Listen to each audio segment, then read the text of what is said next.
All right, thank you guys for coming. First thing we're going to do is just kind of introduce the coaches and let them kind of give any kind of introduction that they want to do. And then we're going to go about just like a set of questions, let them discuss.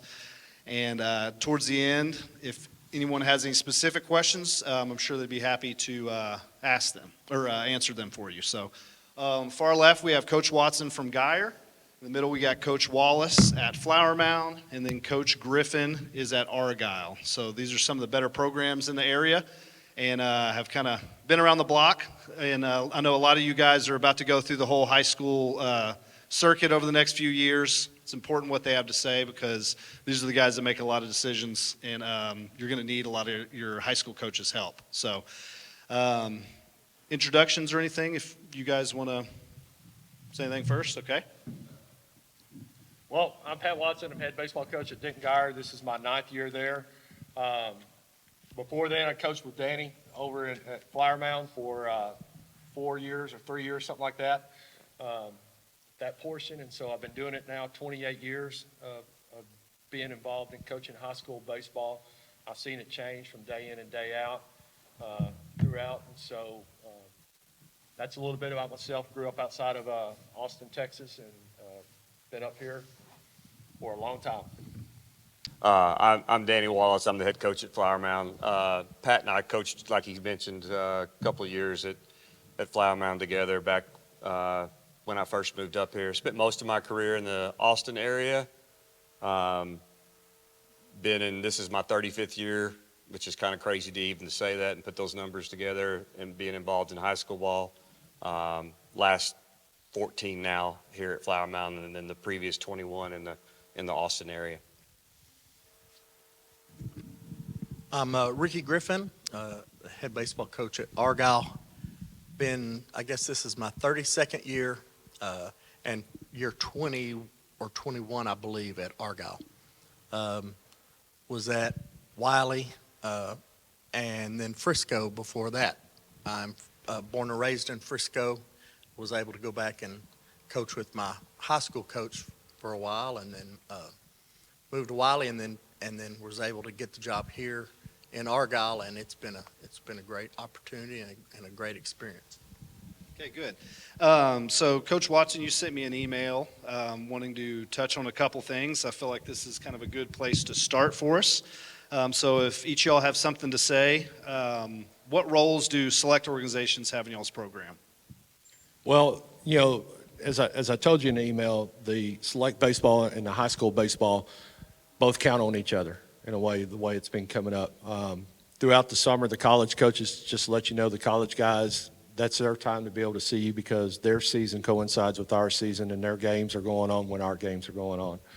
And for the select portion of it, like I said, it's a time for you to go showcase your talents in the summer. Now, how does that tie in with high school baseball? High school baseball teaches you, in my opinion and everything else, it teaches you a lot more about the team aspect of it. That, you know, versus in your summer, you're showcasing your talents. And when we get them all back there in the fall and everything, it's got to be more of how the small ball game works, the run game works, different cuts, the communication. There's a lot of learning that goes on in the high school portion of it that we spend of basically teaching, just like a bunch of young guys looking out here from the time that you've learned things from T-ball on up is basically we do the same thing with the high school kids, but basically a little bit faster paced. And so, yes, they do intertwine. We do count on each other now a lot. And so I know Danny might have something, and Coach Griffin as well. I definitely think that it's from that adage, it takes a village. I think all the parts are important. The summer ball is a situation where I think Coach Watson mentioned it. And I tell my guys all the time that in the school season, you play for the jersey on the front, and in the summer, you play for the name on the back because it's just a different atmosphere when you're playing in the summer. And not to downplay anything that a summer team may go out and win, but there's a little different when you're playing in front of your friends for a district title or a state championship than it is for a tournament title in Atlanta or someplace in Alabama. And so it's a it's a different atmosphere altogether. But I think they're both equally important because I know the colleges like to see when a guy can really be that guy on the field that takes over, and then at the same time they like to know what kind of teammate he is because, a lot of times when the college coaches call, I tell our parents all the time, I've never had a college coach ask about a stat. They don't ever call and ask about how many home runs they've hit. They want to know what kind of teammate they are, what kind of person they are. If they've gotten to the point where they're going to call and check in on a kid, it's way past the stat lines. Now they're looking what kind of person they're about to bring into their program because of the way college ball is. They've got to fit in. So I think both of them play a vital role. Yeah, there's not much left. Yeah, I agree. We definitely count on select baseball, not just for development, but or it's more development while they're away from our program. I think that, we count on that. We count on improvement from year to year. We don't, I'll tell you, I coach more in high school. I'm much more of a psychiatrist trying to get kids to be able to play together, to be able to come together, to be able to produce a winning baseball team. I do that a lot more than I do trying to stay inside the baseball. It's what this job kind of has become, and so because of that, I count on summer baseball and the development during that time. And most of these people may not know the exact rules. Why don't y'all do summer ball? Like, why aren't you coaching a select team? Go ahead. Well, as Danny's about to say, part of the rules is we can't coach anybody from the time they get into 7th grade and 8th grade going up that feeds into our zone. Okay, and so what that would mean if we were to go out and want to coach a team, we're going to be picking up guys from other teams throughout. And, on my end of it, I've had 2 boys. I went out, I did the travel and everything else, and right now it's just leave it up to the younger guys and go.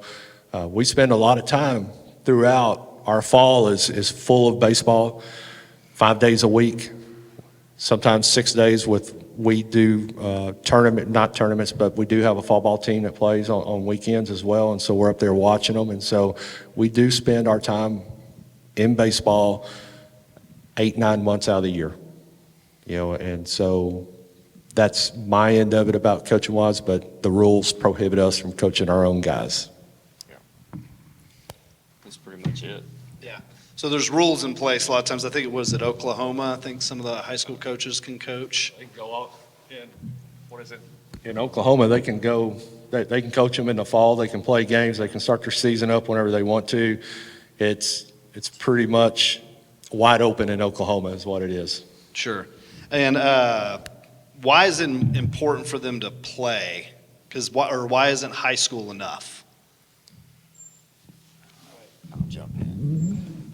Well, I think the game itself it fuels itself on repetition, and we only get to play 2 games a week during district, and then you have your 3 tournaments, and it moves pretty quickly. And so the importance of fall ball and summer ball is allowing you to get those reps. I talk to our kids quite a bit in the fall about getting to play at the right level where you can go and have a weekend where you can work on something without the pressure of the game winning and losing mattered so much. A kid needs to maybe go work on, the feel of the changeup and not be caught up so much of, I cost us a game. Or, you go to the right tournament, and if you're on the right team and you don't have to worry about getting pulled out of the lineup, you're going to get your 15 at-bats over the course of the weekend, and you can work on, like Coach said, the mechanics of the swing, and every at-bat is not the most important at-bat of the day, because on a Friday night at 9 o'clock with 2 on and 2 out in the 6th inning, you get 1 shot. And in fall ball and summer ball, you just turn around and do it all over again the next weekend. And I know, as some of y'all know, some kids will play 6 days a week, and I think that's great if you can do that too, because you get a chance to work on your craft. Okay, Coach Griffin, we'll start with you. One problem that we have as an organization, like in the summer and even with some of our youth kids, is pressing the importance of understanding how to bunt. That's something I think is lost, and I'm sure y'all all probably have something to say about that. Yeah, I think the Argyle kids know that if they're going to be on one of the Argyle teams, they better be able to bunt. We play a lot of small ball. We do that because we usually aren't hitting it well enough not to play for a one-run, a one-run inning. But more than that, we expect to pitch and play defense. So we feel like if we can produce a run per inning, move runners, hit behind runners, bunt them over, and play small ball, then we feel like that we're going to pitch and play good enough defense to win, to win the game. But yeah, we make bunting part of. It's going to be practiced every single day in our practice, whether it be bunting off of live pitching, whether it be bunting off a machine, whether it be in BP. But the kids are going to bunt every day. So middle schoolers need to learn how to bunt. Everybody needs to know how to bunt. Yeah, I'll tag on to that. Like our program, our guys get to know what 309 is. And 309 is basically you don't get down a bunt. The pressure's on. We try to put pressure on you in practice to get it down. If you don't get it down, then you may be going and touch the 309 side. The other thing is in our practice, it's so important that in our pre-practice routine, we go through some stations, and one of our, 4 stations, and one of our stations is bunting. We're moving runners over from first to second. We're going from second to third, or we're working a safety squeeze, and we're doing it with base runners and running. Just to let y'all know, as Danny knows and Ricky knows as well, is the type of pitching that we face day in and day out. And in district games, we're seeing D1 pitchers every time we step foot out there. And if you look at the box scores of a lot of our district games, it's a one-run game. It's 3-2, 2-1. And any way that you can scratch a run in these district games is huge. It's important. And if you ever watch the MLB, when it gets time in the World Series, the championship game, all throughout the year, the MLB guys, they don't lay down bunts, but all of a sudden it gets important. Guys are willing to sacrifice. And that's just part of the game. It puts pressure on the pitcher. It puts pressure on the defense because the pitcher knows, oh man, he's squaring around. I got to throw it in the middle. Now I got to get off. I got to field the bunt. Or the third baseman, how far do I come in? What happens if they're running behind me? What if they delay steal? What if they run and bunt? There's all kinds of things that goes on in the middle portion of it that the high school coaches use. And so that's why it's important. And a lot of times I've seen bunting lead to huge innings just by one mistake. And all of a sudden you're playing for one run, and all of a sudden there's a 6th spot being put up on the board because you're trying to lay down, just get one run, and you just, and the defense panics. And so that's why it's important. I think that was the ending of one of the College World Series games this past year, if it wasn't in the championship. I know the Little League World Series ended on a bunt. So yeah, that's touching off too, what y'all were talking about. The biggest difference that I see going to y'all's games and what we experience in the summer and in the spring and stuff is like high school, you don't get a break. Just like Coach Watson was saying with the pitchers in the playoffs, you're not going to get someone that's easy to time up or easy to hit. So that's, I think, why we press on some of our kids to learn how to bunt, even if it's a kid that you can handle, because going and playing, especially for these programs, there's probably every single season a huge bunt that made a difference in the district or a playoff game or something. So, I'll jump in right here. Yeah. Just in a regional finals because your son laid down a bunt. Yeah, well, I've been a part of a lot of it, and I'll go back to our last game of the season last year where we're facing Nico Partita from Pearland, and the last pitch he threw in the ball game in the 7th inning was 97 miles an hour, and he was the starting pitcher through the entire ball game. But in the 2nd inning in that game, we got our first 2 runners on base, and as coaches are talking about up here, you can't really sit in the coach's box and expect to get multiple hits against guys who throw like that. It just doesn't happen. You're hoping for 1 or 2 hits in an inning, and so when you get an opportunity to score runs, you have to move runners and score them. And in our case, in that state semifinal game last year, we got 2 guys on to start an inning, and then failed to get the bunt down, and did not move those runners, and did not score that inning, and ended up losing 2-1. And not that I'm bitter about it or anything, but it's just something I haven't gotten over quite a bit, because I just felt like if we had gotten the initial bunt down to put runners at 2nd and 3rd, as Coach talked about, it just puts pressure on the defense. Now there's a runner at 3rd. The slider's not as effective of a pitch, because if they bounce it to the backstop, the runner scores. It changes everything. Going back to the very beginning of it, just the idea of being able to lay that bunt down as a weapon is something that is not lost, and it's used at the college level quite a bit now too. I've got a freshman playing college ball, and Pat was talking about it, and one of the things that he was commended on this fall at La Tech was that he knows how to drop a bunt down, and so that was something that he hasn't had to learn how to do, because Dad has beat it into his head for the last 10 years. So it's a weapon that you can acquire, and always, and even if you're a big guy, because, you know, I tell our big guys all the time too, you have the easiest bunt base hit there is, because the corners never play in. If you can drop down a bunt, you can beat it out because they don't expect you to. So it's definitely a weapon, because the pitching just seems to get better and better. The guys are throwing harder and harder, and it gets more and more difficult to score runs. Sure.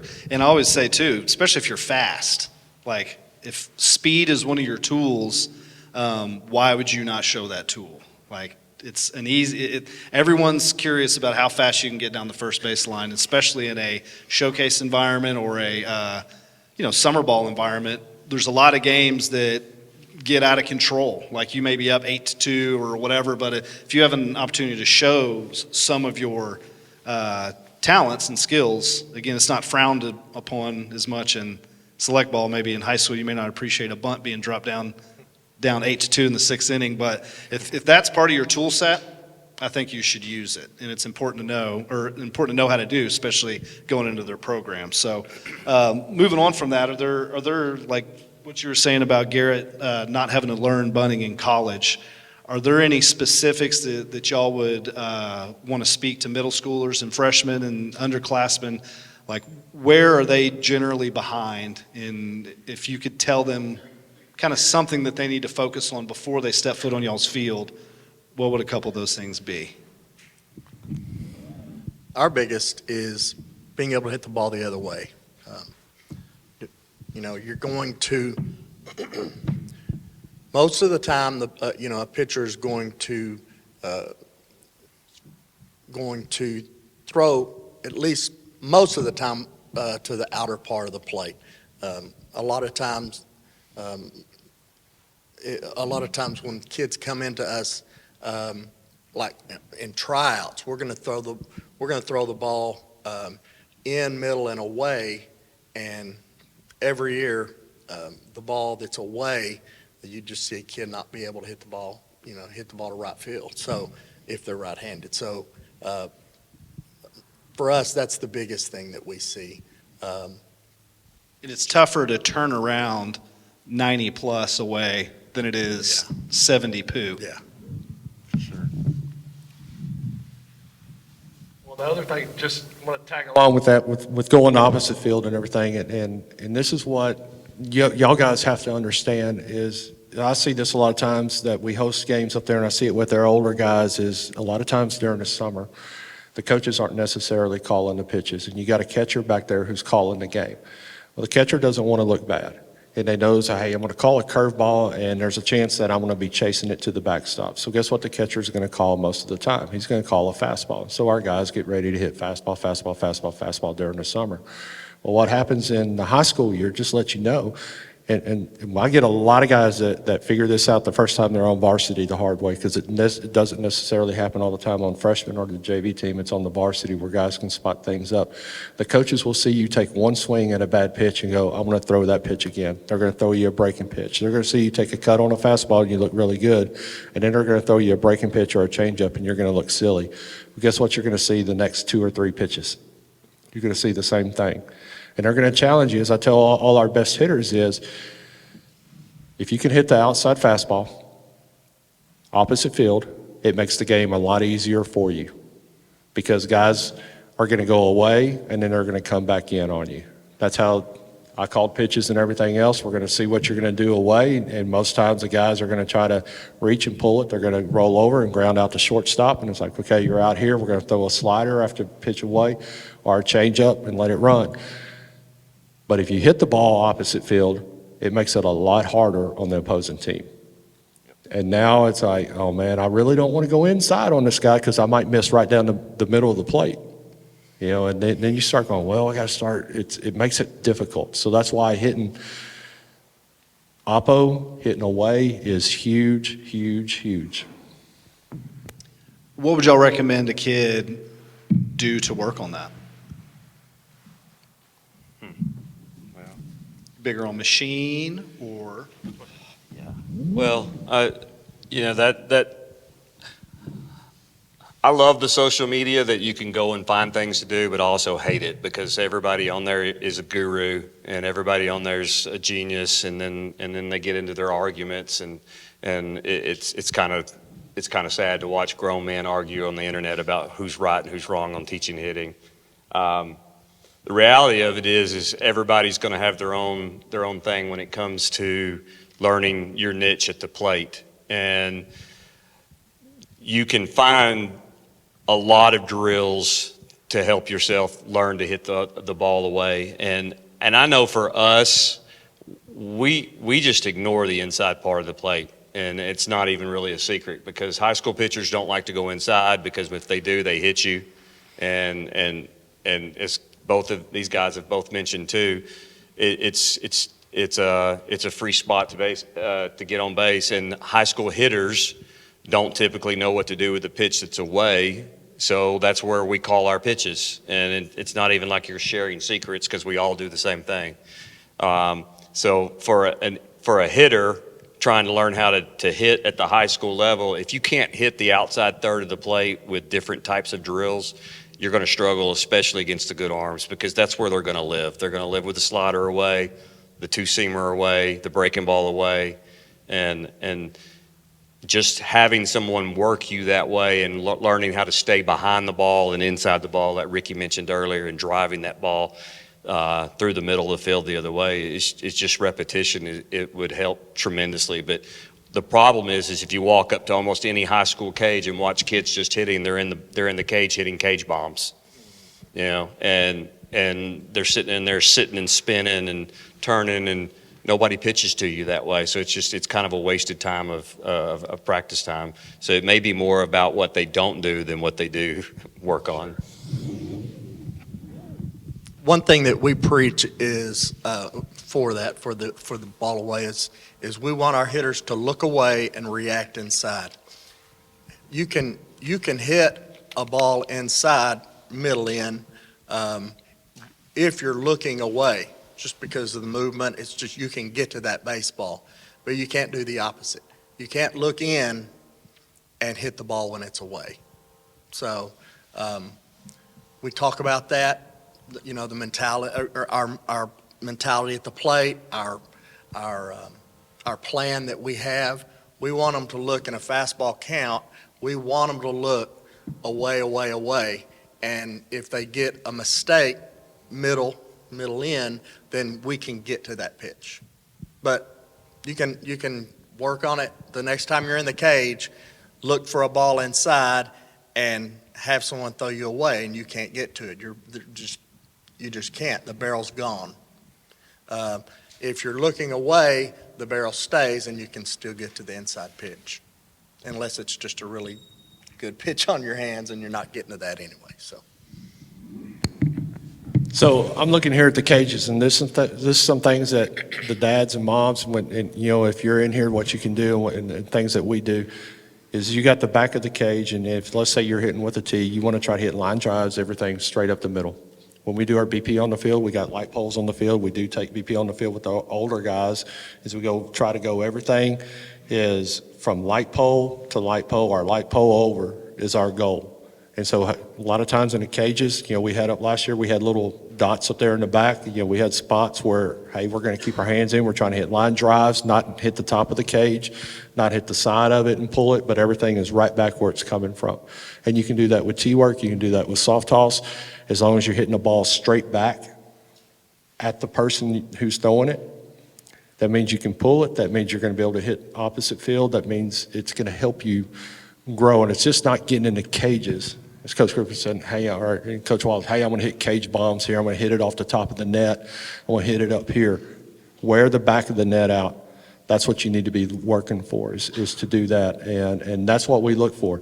It's like today, we're doing freshman tryouts. It's going to say, okay, this guy hits the ball hard, opposite field. This one hits the ball hard here. It's up the middle. Those are good ones. We can always tell by guys who are stepping out, trying to dip, rip, and pull, that they're going to struggle. And so as guys right now, as you get up there and, as a person puts a machine out there, try to hit it right back at the machine. And I promise you, you'll be able to hit the ball oppo field, and you'll be able to pull it when you need to, and it's just a goal set, something that you can visualize. And how important is it, do y'all feel, to make sure that when you're working on those things, to have velocity in the picture too, opposed to just having feel-good flips? Yeah, I'll jump in here just for the fun of it and let them discuss this. I'm sure they're all going to say this. They're both going to say the same thing. The change in velocity in the last 10 years is hard to even fathom. When I first started coaching, if a kid was 84 to 86, he was going to go play college ball and pitch. If he was 80, 60, 88, he probably could pick where he wanted to go. And if he was 90, he was going to get drafted. Now, if you're 90, doesn't even guarantee you that you get to pitch. It's crazy how many kids throw 90 plus. They don't know how to pitch. But they do have velocity. And so the flip side of that is as a hitter, if you can't hit velocity, and I'm not trying to be funny, you probably should go play tennis or golf, because the game has changed where if you cannot turn around a fastball, you can't play, because if they can just pump fastballs by you, there's no challenge.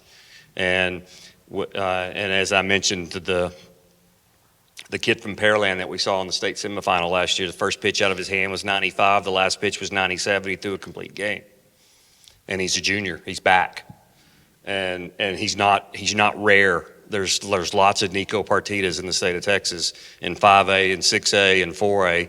So training yourself to be able to hit velocity is primo important if you have desires to play high-level high school baseball, and if you dream of playing college baseball, you have to be able to hit velo. And to me, there's no way to replicate it other than a machine. It's a lot of machine work, because you can't get somebody to throw to you consistently like that. So it's a lot of machine rep. Sure, and how I think of it too, if you're practicing, even if a guy is standing close to you, you're still only tracking 50 miles an hour. Right. So it's like, I use the thought process of if someone were 200 feet away, but they were throwing 200 miles an hour, you wouldn't be able to catch up to it no matter how far back they are. So just moving closer a lot of times isn't the same thing, because you're still tracking the same speed. So like a lot of kids I see don't love the velo cage just because it's hard. But hitting is hard. So like if you want to be able to turn that around, you got to be able to practice it. I'll jump in one time real quick here, and Pat, and I'm sure these guys, I picked up something from Marcus Simeon for the Rangers a couple of years ago, and we do it almost every day. We have the smash balls from Driveline, and one of our big hack attack machines is basically as fast as it'll go. And the balls sometimes run a little bit. They do get hit with a pitch occasionally, especially if the ball gets a nick on it. But what we tell balls. they're foam balls, And what we tell them is when you're on the velo machine today, all you're trying to do is be on time with the pitch and try to spit on the ones that are really bad pitches.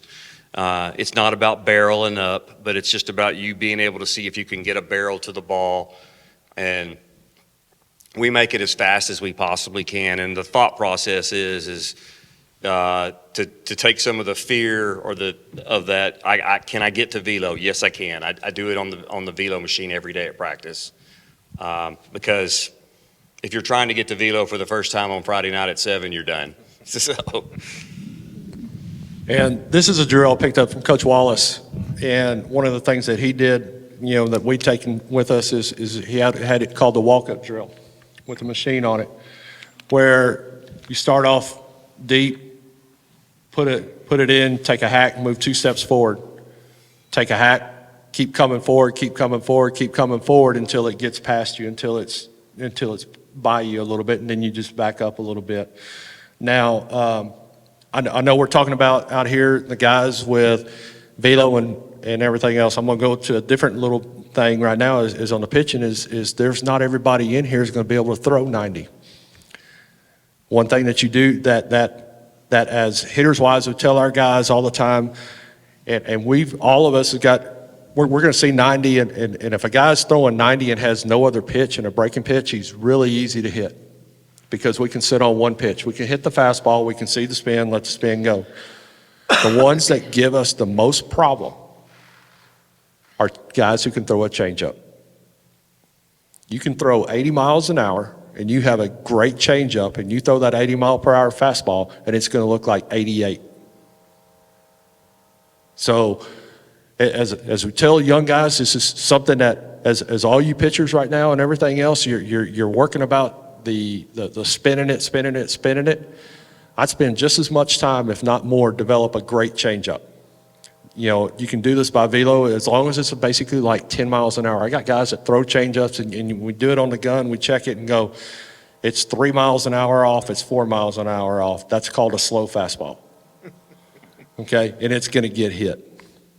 If it's 8 to 10, that's huge. That's a nasty pitch because as hitters, I get guys coming back go, Coach, we can't pick it up. It's just dying out there, and it makes guys look silly. Go back to 2014. Coach Wallace, we had a left-handed pitcher who topped out at 78 miles an hour. Went to West Virginia. Just throwing right here. I can't tell you how many no-hitters and one-hitters he had because he had a great changeup. And that's what he would throw time in, time out. He could throw, I'm going to throw a changeup here, I'm going to throw it here, I'm going to let it run, I'm going to let it do what it does, and then he'd throw his fastball, and it looked like it was 86. And there were times we veloed the charts and come back, oh, he hit 80. And when he decided one year, he said, I'm going to try to pump up and try to put velo on it. He got hit because the ball flattened out instead of hitting location. So young guys, develop a changeup. Find your grip where you don't squeeze it so hard. Nice and easy as I teach our guys, treat it like an egg. Don't break the egg. Okay, don't squeeze it as you throw it. Finger paint, we heard different things. It's nice and easy and throw and throw it long toss. Throw it out there when you're warming up. Practice throwing with the 3 fingers on it and whatever grip you feel. It's a deadly pitch. Yeah, you should be able to play catch with what you're pitching within a game. For sure. Right. So continuing with freshmen, I know this is with summer stuff, you get into a rhythm, and even with the younger kids, you're in a rush to get loose. There's not a whole lot of time that you have to really prepare. For the freshmen that y'all are about to see, how valuable is just simple catch play? Well, always, my assistants will say, Coach, we have so many freshmen that are trying out. And I can usually say, well, you can probably make a team by watching them play catch.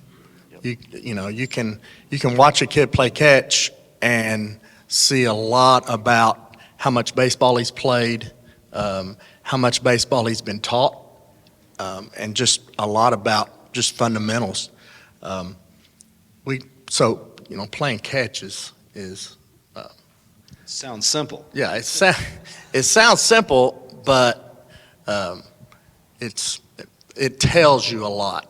But as soon as we have tryouts, I walk around and I'm writing down notes with them playing catch because I can see just so much that they may be able to hide in a cage hitting and other things. But you can, if you watch a kid that can truly play catch and knows how to play catch, all of that will transfer to the rest of his baseball talent. And if you see a kid that takes playing catch seriously, how much more valuable is that than a kid that you can tell just by his first couple throws that he does not take it seriously? Yeah, for sure. Yeah. The other thing is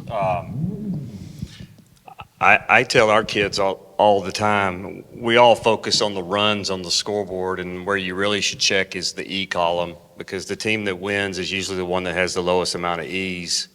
And when you get to the high school level, most of the errors are on balls that are being thrown, not balls that are being fielded, because you get away from outfielders dropping balls in high school. And most of your infielders and, so many of the fields are turf now. So it's gotten a lot easier to even just field a ground ball. So we keep up with it quite a bit. And the majority of your errors are going to be on throws, which is being able to play catch. And so the ability to execute catch play is crucial. And as Coach said, you can generally watch the guys try out and watch them play catch, and you can pick your team.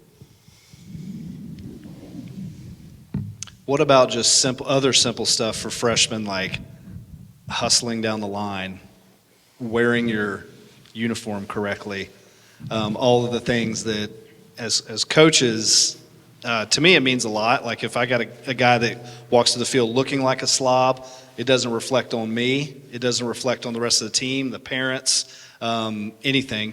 Touch on some of that stuff. I got it. My freshman coach, he's big on you got to have the socks, you got to have the belt, and everything, that the hat, where everything's the right way. Is his big thing is to look pro, and it has a lot to do with it. And you can tell guys who've come in and played. The hustle portion of it, you freshman-wise, coming up to tryouts, it's not all about, I'll go into our tryout stuff real quick. It's like some of the ones today, we're going out there and saying, this is bad, even in camps, the guys hit it and they all go, ooh, and everything. I'm not watching where the ball goes, I'm watching their lower half. I'm watching their legs, I'm watching their feet, and I'm watching the hands. The other stuff, we can coach the other things and get there, but it starts with the foundation when you're hitting. Are you taking big strides? Are you dipping in? Are you doing everything else? That's some things that we watch. He's got a good foundation. His hands are quick. And a lot of times, even with our upper level guys, I'm not watching their upper body. I'm trying to focus on footwork and everything else. And that's just going in some of the tryouts. And then we talked about you come in. Catch is huge. It's 15 minutes of a practice. It's 15 minutes of, you can make games out of it. You can have point games. You can do other things.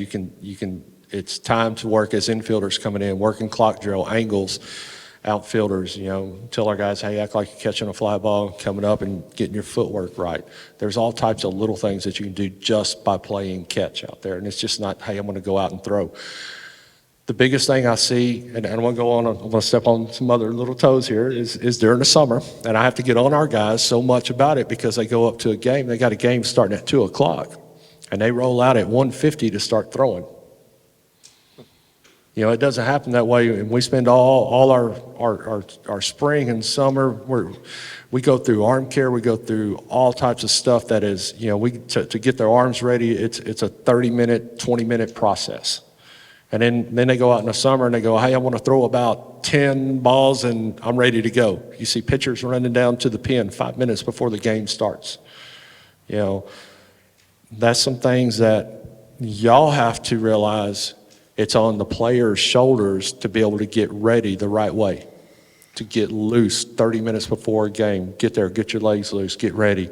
You see everybody going into the cages and hitting in summer games and everything else. Hey, I'm going to go to the cages and hit, but you don't see them out there getting their arms ready. Your arm is your tool. That is your main tool that you have.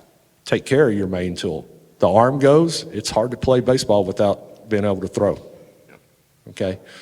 And so that's the one thing I would say right now to everybody is take care of the most important piece that you have to play baseball is take care of the arm. Do you have anything on that? No. No? Agree.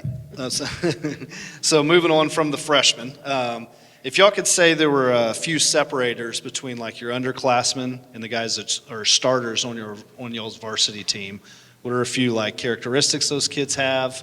What should some of these kids start to aspire to have as they get into y'all's programs? A couple of things. First of all, confidence. The older kids that have been there and experienced high school baseball will have a confidence about them. But I think probably more than anything, the athletic ability. Well, I've probably done a 180 on this. I used to think, well, baseball is a sport where you don't have to be the best athlete to be able to play this game. Well, that's true in I guess in some situations, but we really, really, really try to develop our kids as athletes. The lifting and the running and we don't overdo a lot in the fall. We don't overdo a lot of hitting and throwing and a lot of our kids, of course, we're a smaller school than these guys, but a lot of our kids play football, so they're not doing a lot of baseball anyway.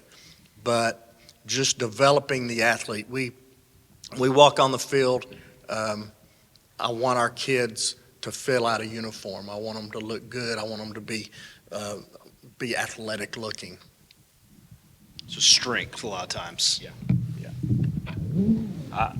I would say that the biggest difference between the young kids and the older kids is just strength. I've got 2 or 3 kids right now that are sophomores that have some real ability, but you can just see the strength tools missing. They can't drive the ball as far as somebody that's a little older than them, but the swing is good.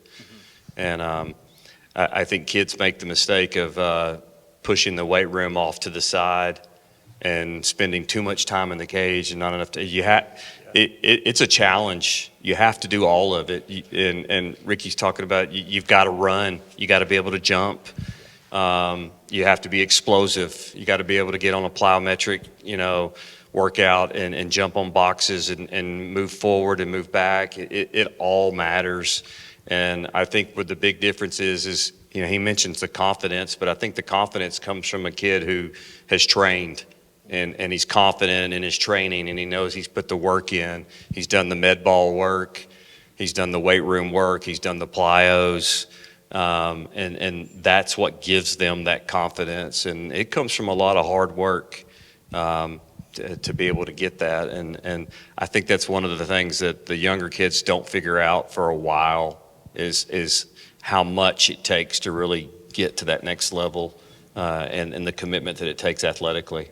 And where do you feel like, because you mentioned like the plyo stuff and being able to move and all that, where do multi-sport athletes fall in line with that? Like, well, as he's mentioned, I think it's a challenge for kids to, too many kids specialize, but for some kids, baseball is their most important sport, and that's what they should play. And I don't think there's anything wrong with that. But I don't think that if you're a baseball only player, and in some cases that's the best thing for you, then you've got to train multi movements so that you don't get into that rut of being a baseball only kid. I like having some football kids on my team because they're tough. They know what it's like to bleed on a Friday night and get up, and that that happens. And so, and we're surrounded by all these different training places where kids can go and get all that work in. And so I think it's really, really important for parents, not only if you're spending the time and money to have a kid have a hitting coach or a throwing coach, they need to be well-rounded athletically, because because baseball is so spontaneous with the movements that you have to make in game, and it shows quite a bit. Yeah, I'll touch base on the strength portion as well. At Geyer, when we start up in school in August, we're lifting 3 days a week inside the weight room. It's not necessarily all the time that we're doing Olympic lifts or football lifts. We've got workouts that have to do with more of dealing with the back, the scaps, the shoulders, and everything else. We do speed training as well. But we're in the weight room all the time. We're in the weight room 3 days a week during the season. We're up there on a Monday, we're up there on a Wednesday after a game, and we're up there on Saturdays, after games, and we're lifting. It's just the way that things happen at Geyer, and it's cut down on injuries and everything else, and going back to playing multiple sports. Yes, we want you playing on our end. Is our big deal there at Geyer is to play as many as you can, especially your freshman year. And possibly by your sophomore year, everybody starts going their route that they go to. But as long as they're trying to do other sports and trying to, hey, we'll take you. We got to share athletes. It's what we do. The best athletes have been around, is like Coach Wallace said, is the guys with toughness, because they come from the football side of it. The baseball guys are tough too, but there's also good to have a mix who's, like you said, who's been there on a Friday night, the game moves fast we're playing those different sports, and we got guys that play basketball as well, and but to you guys that do play baseball only, yes, we do the work with that, and that's why we do compete. And the one thing I always want them doing is baseball guys is competing all the time, because competition is good, and we do a lot of that at times in the weight room. We do it at other places as well, and it's just be ready to hit the weight room.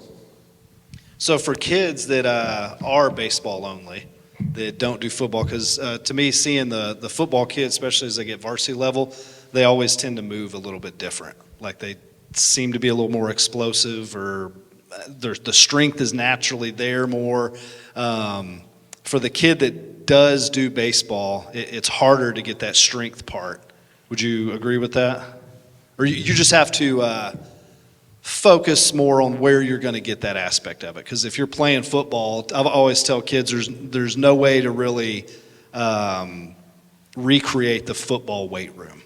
You got to get up in the morning, you're forced to do it, all of that stuff with everybody. And I think the baseball specific guys, especially before they get into a high school program, it's harder to find that, but they have to figure out a way to do it.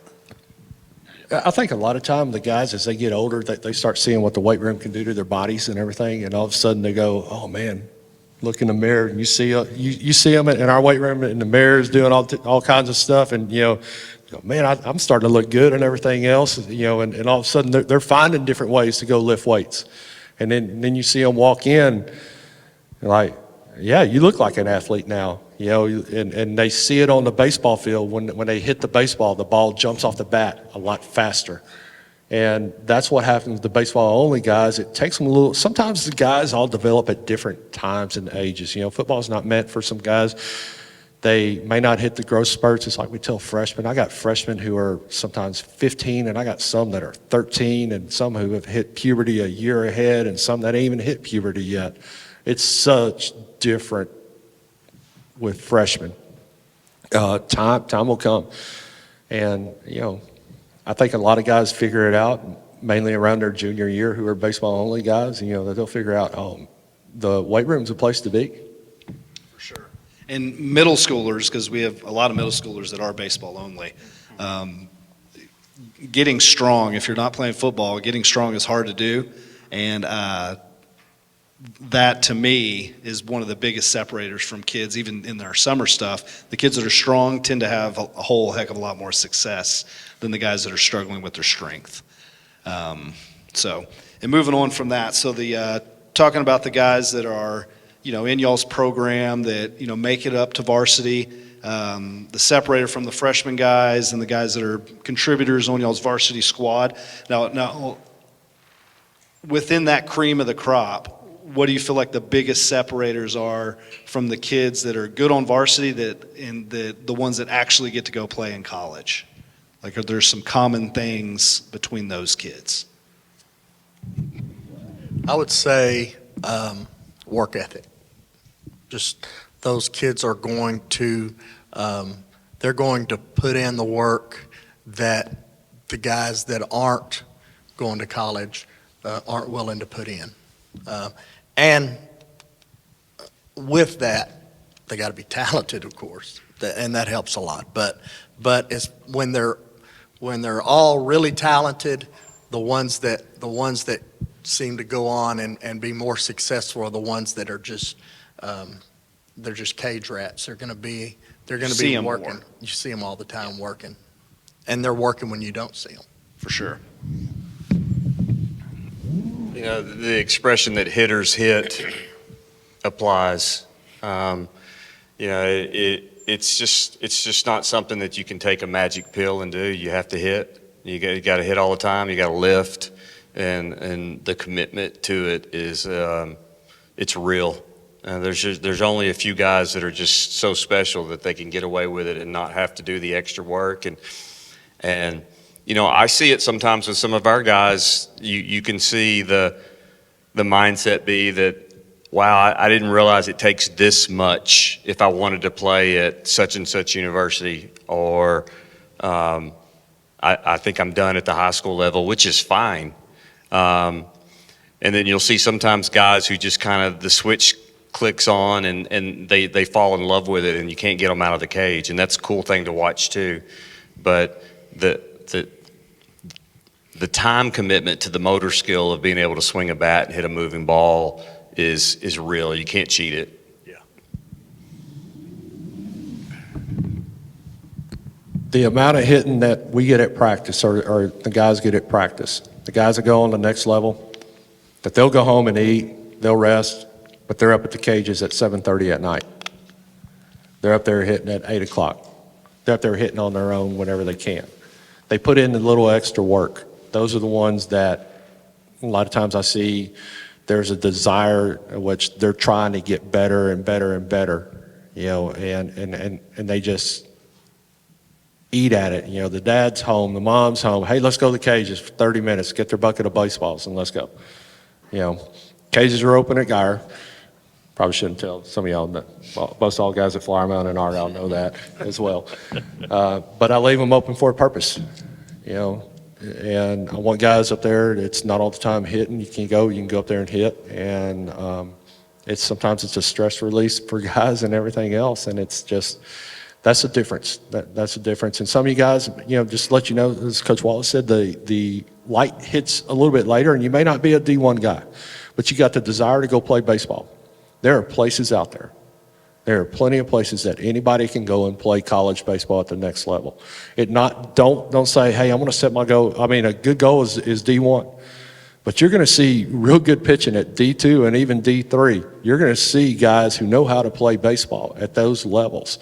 And then we get guys say, hey, I want to go to a JUCO. I want to go to this D1 JUCO and all that. Just let you know, those JUCOs, me and Danny were talking about it. Just give you to the parents and everything, some information.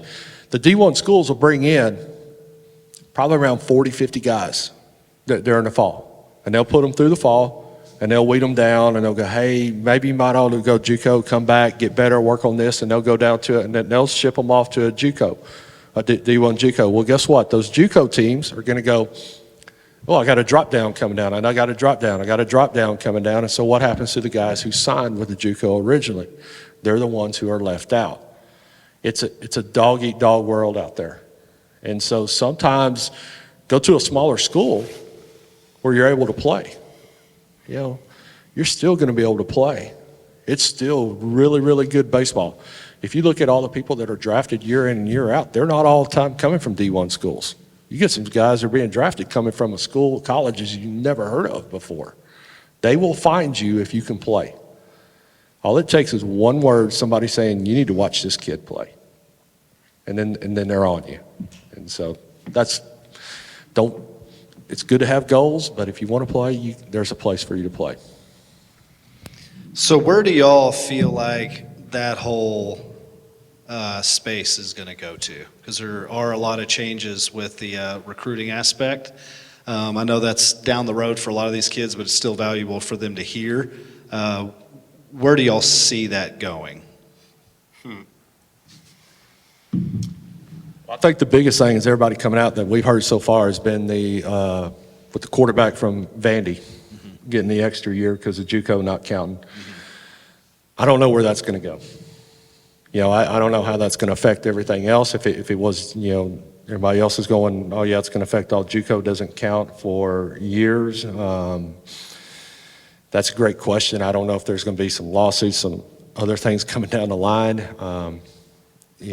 It's a tough thing to say, with some of the guys, but the JUCOs, if you're got to want you, and it's a farm system going to the next level, and so it is changing monthly or day by day in a way. So the high school level, as we talked about earlier, is that, and I tell our guys this all the time, it's the one place where you come in, you've known each other growing up from the time you were in 5th grade, 4th grade. You play your 7th and 8th grade. You know the guys throughout high school. They're your buddies and everything else, and it's the one time where you get to play as a team and as a family around each other. It doesn't happen that way in college or any other time. I've seen more tears and everything else, happy tears, sad tears with the high school around when the high school season's over than you do during college or anything like that. It is a one time, it's your buddies that you get to play with them. That's a difference. You feel it. I would say this, having a son who just entered college ball as a freshman, and a lot of nervousness with him trying to find a place to play, and we'll just see how it works out for him. But with the landscape of college athletics changing as much as it does, my recommendation, this is what I tell our parents and our kid, just play. Just work really hard and get as good as you can get, and let it settle itself. It will settle itself eventually. If you're good enough, as coaches mentioned, there's so many places to play. You can't get caught up in whether or not you're playing at, wherever, Vanderbilt or Texas or Rice, or it doesn't matter. Just at your age, where you're at, just get as good as you can get and give yourself as many opportunities as you can get. That's the one good thing, is that there are a lot of places that you can go play, and those opportunities will present themselves. I don't think anybody really knows for sure what's going to happen with the landscape, and because it changes all the time. So do any of y'all have any input on the value of junior college? I think, junior college used to be a place where you could go if you weren't ready for a 4-year baseball college, and that's just not the way it is anymore. Like Coach said, you're getting, it's a farm club for a lot of the bigger schools, and not only that, but a kid wanted to be drafted out of high school, and if he didn't get drafted high enough, then he can go to a junior college and be drafted after that year, where he goes to another college, a regular 4-year college, and he can't do that. So junior college baseball is a lot different than it used to be. Getting more competitive. Much more competitive, yeah. Yes. Especially with the schools around here, because we have between Weatherford and Blinn and Ranger and NCTC and Grayson. There were great players that played JUCO ball. Of course. Yes. Because a lot of people do get tied into the, I want to go Division I, and that's the only route. And I know Garrett being a 2024, there was a lot of those kids that did go to those big schools that are moving. and going to other schools, Michael Roberts being one of them. Yeah. And I know it's hard on them whenever they do that. It's great to be able to say, hey, I'm a Division I baseball player, but going into the season, there's 50 plus kids, and then it's more expensive. The money's not there. There's a lot more scholarships. What is there, 25 in junior college and 11 and a half or something like that? And Now there's Different more time. now, but it depends on what school it is. Sure. It's that's why I say just play and just take, everybody's path's different. It's just different for everyone. For sure. So like within all this, the parents have a big role in this, in the process. If there's some advice that you could give to the parents, because I know all y'all have coached high school baseball for 30 plus years and have dozens of stories where parents have gotten in the way. What role do y'all feel like parents can have through this process of getting into high school, the recruiting aspect, all of that? I think that haven't had a lot of problems as far as parents in high school. I think it's the hardest thing is the parent has to understand that in summer ball, you're going to have a lot. The parent is going to have a lot bigger hand in getting the kid seen, taking him to places to get him seen, and that high school ball just isn't that. That high school ball is we're up here and we're trying to win as many games as we can, and we're trying to win a state championship, and that's what we're getting paid to do. And if we don't, then they might not ask us back. And so it's just a different game. So the parents have to understand that as well, that high school baseball, we're going to coach it different than you see your kid getting coached in the summer, which we've already talked about. And the parents' job as far as their hand in getting their kids seen is much more in summer baseball. And high school baseball, the coach is not. You haven't paid $5,000 or whatever it costs nowadays to play. You haven't paid $5,000 to get your kids seen. We have to make the decisions to not necessarily. Our job is really not to get your kids seen in a high school season, but it's to win as many baseball games as we can. And however we can do that, that's what we're going to do.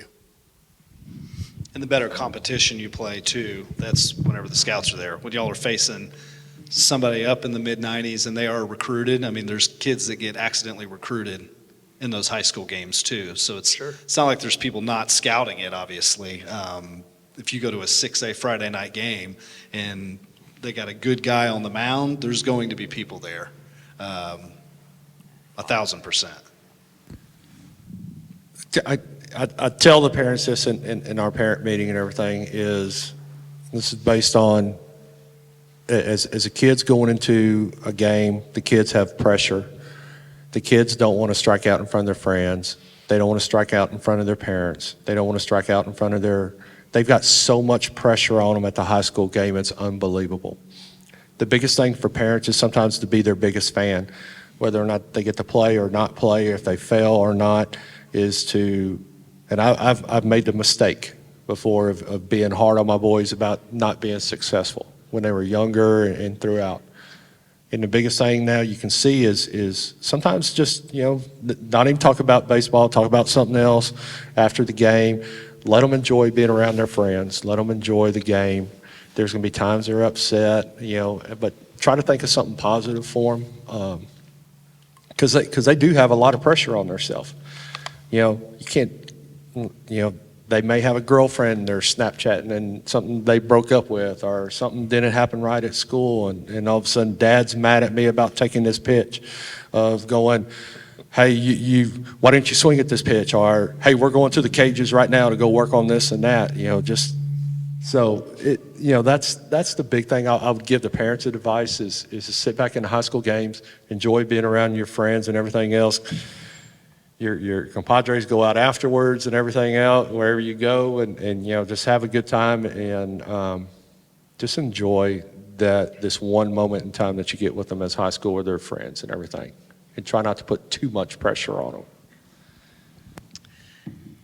And again, this is for the parents and the kids as well, going into high school, what value is there in a parent coming to the dugout and asking you something about why their kid isn't playing?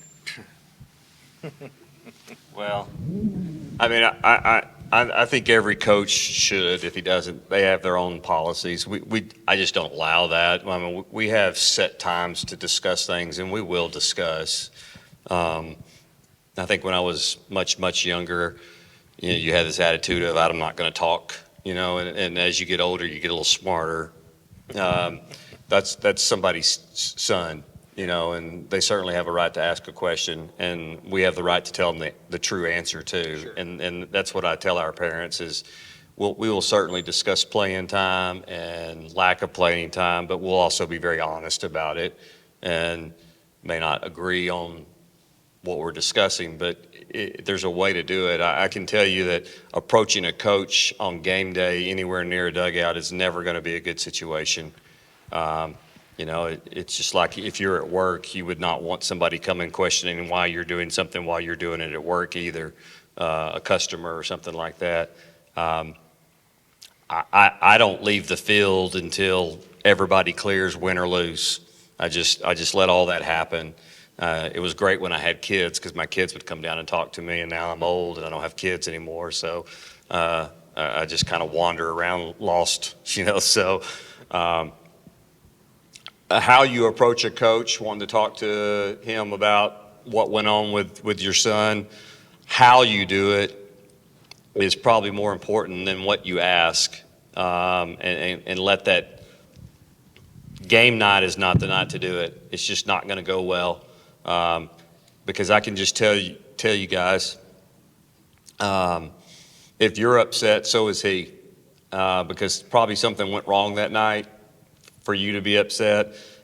And I know these guys are probably just like me. If things don't go well, I usually don't sleep on the night when we don't win, and sometimes I don't sleep when we do win. And so trying to send an email or approach a coach by the bus or by the dugout is always going to be a negative outcome. It's so much better to wait and send a professional email the next day and let that thing happen the right way. And I've told parents over the years too, there's no way to substitute how much time like a high school coach spends with those kids too. So a lot of times a parent will see, oh, well, what's his name just made an error at second base. My kid also plays second base, but there are, how many hours a week do y'all practice? 12, 15? Yeah. Lots. Without cheating? 20. Yeah.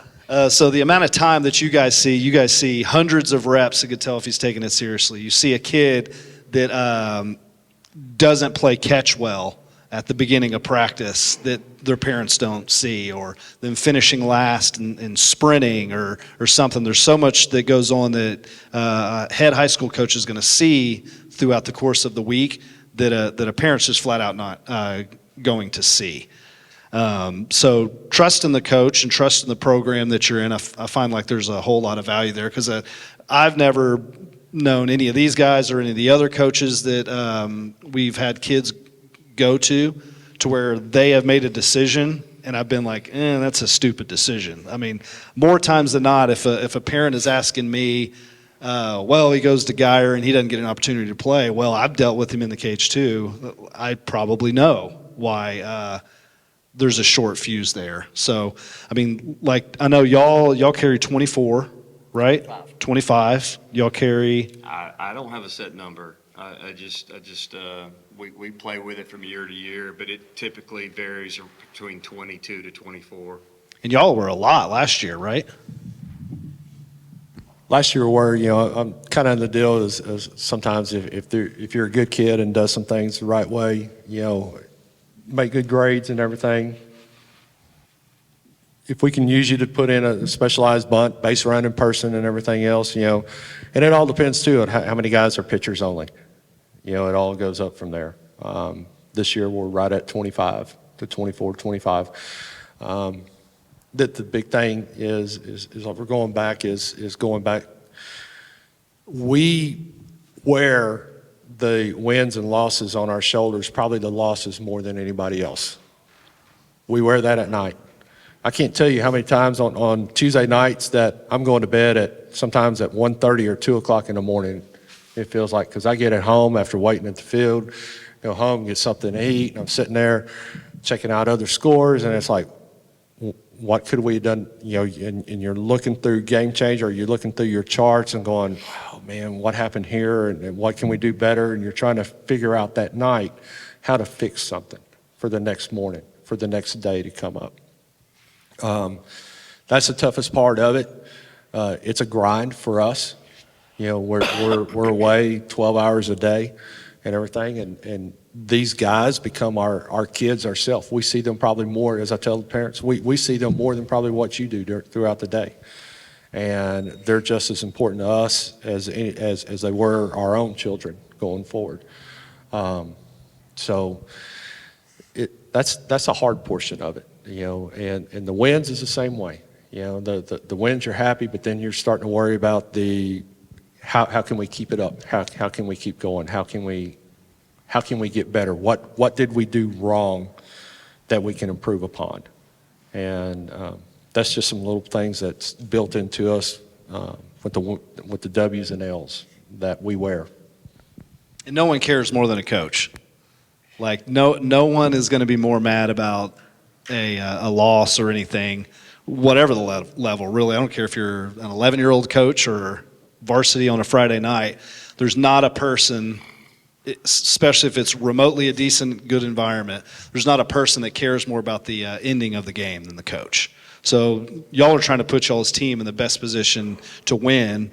And if we're carrying, 25 guys or whatever, to be in that group of 9, you have to be relatively special, right? Especially at these bigger programs. So again, if I could give advice to our middle school kids or our younger underclassmen or whatever, it's like, don't take something that's simple, like what we've talked on about how you dress, how you act, being able to play catch, running out ground balls, like doing things that are unbelievably in your control. If you let some of those things slip, that's an easy way to not be in that 9 out of the 25 kids, correct?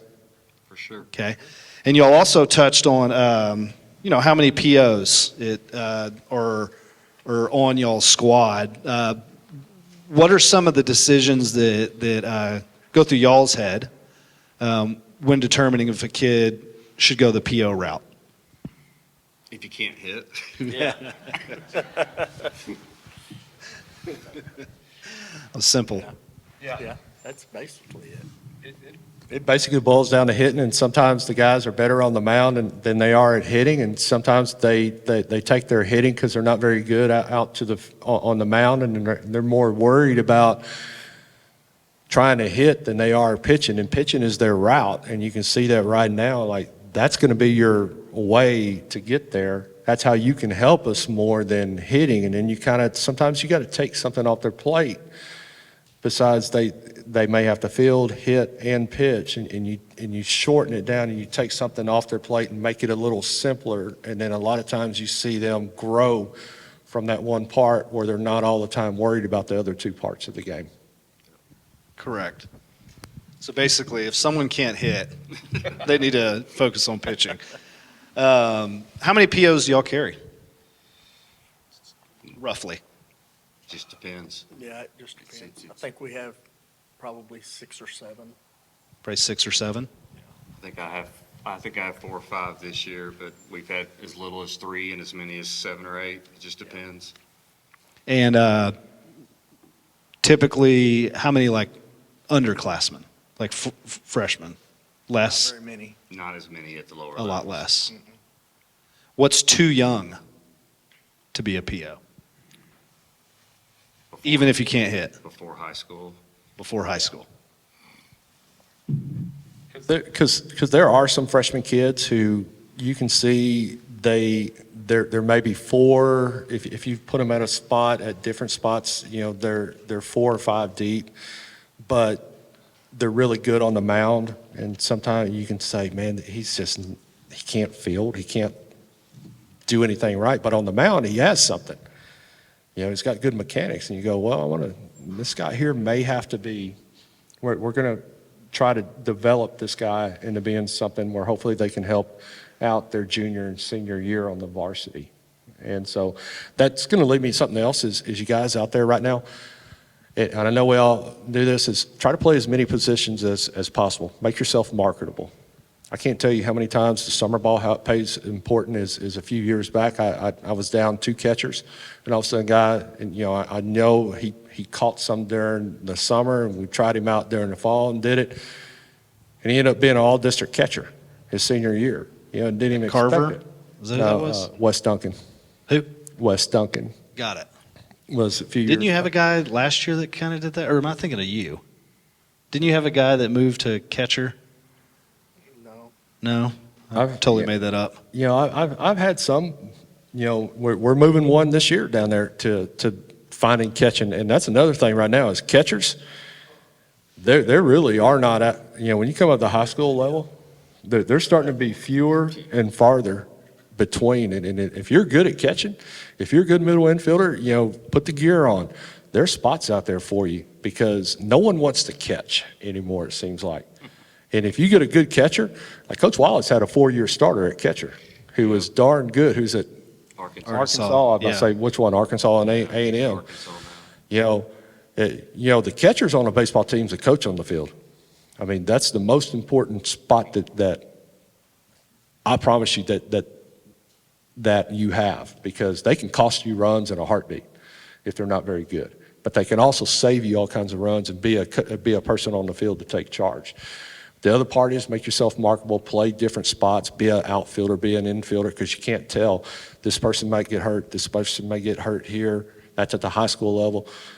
It may help you develop to be at the college level. Hey, this guy's marketable. He's a third baseman, but he's also played first base.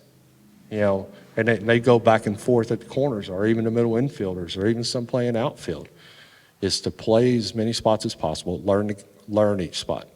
And I tell a lot of our guys, middle school guys, if they are going into y'all's programs and not comfortable with 3 positions, and we have failed. Because you never know, again, you could be behind Zane, like, was it Sean O'Rourke that played for us, that was a very, very good catcher. Sean was a good defensive catcher, but Yep. he's just in the wrong class. Yep, he just got behind the wrong guy for 4 years. You're right. So as we start winding down, I'm going to ask them one more question. If there are questions that are kind of, in y'all's head, if y'all want to think about that while we're kind of closing up here, we'll open up a couple minutes toward the end. If there are questions that you have, I'm sure they would be happy to answer. So you got a 7th or 8th grade kid going to each of y'all's programs. Day one, whenever they get to y'all's school, what's some advice that you could give them? 7th and 8th grader? Yep, a middle school guy that's approaching going into high school. Like, where could they put their focus?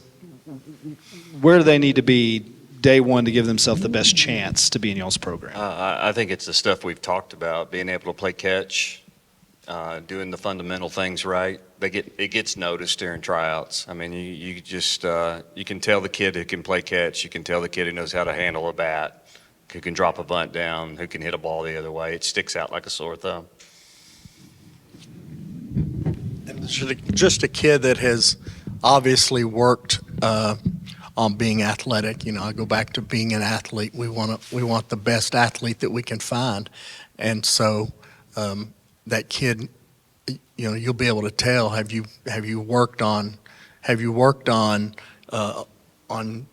in a weight program? Just all of the stuff that we look for as far as being an athlete is just huge for us, especially at the young. Because once we get them into the program, we're going to make sure they lift and run. They're not going to have a choice. But what have you done coming in, Yeah, that'll open your eyes. Right. Come to the games, all our games, varsity games, see what it's like at the upper level. Okay, be around the dugouts. Don't be afraid that you're going to get killed the first day at practice. We all understand we'll treat the freshmen the right way. We're not going to expect too much out of you or anything like that. Enjoy that time, and that's the biggest thing. I mean, to me, I can see when we do the tryouts during the fall, the tension and everything. You can see the guys just tighten up a little bit, and that's why sometimes during the fall they're playing on different teams. We get to see them loosen up, and they get to relax, and we get to see a little more and a little more of them, what they're like. That's a big thing. Is it's hard to tell them to relax, but they're going to be nervous, but nothing bad's going to happen to them. Now, does anybody have anything that's stuck out to them they would like to ask while we have these coaches here? We all silent? Okay. So just to kind of summarize, being strong going into these programs holds a lot of value. Like figuring out if you're not a two-sport guy, or you're not getting that weightlifting stuff from another sport, and you are a baseball-only guy, subsidizing that and finding a way to get as strong as some of those guys by day one is as important as anything. And again, I'm huge on this, like I was saying earlier. Being strong, wearing your uniform correctly, the correct shoes whenever we go to the games, tucking in your shirt, not getting in your own way, to me holds a lot of value. Like if you can go to a high school program looking like you've been there before, looking like you want to be there, always playing hard, like playing soft and playing slow and looking like crap, and all of the controllable things that are totally in your hands, if you let that stand in your way, to me that's just flat out foolish. Agreed? Nobody questions? Nothing at all? Okay. Well, I appreciate everybody coming in here tonight. There is more food. If you would like to load up on a sandwich before you get out of here, feel free to do so. And if you don't mind, I'd like to give the coaches a round of applause and thank them for coming out. Thank you guys so much.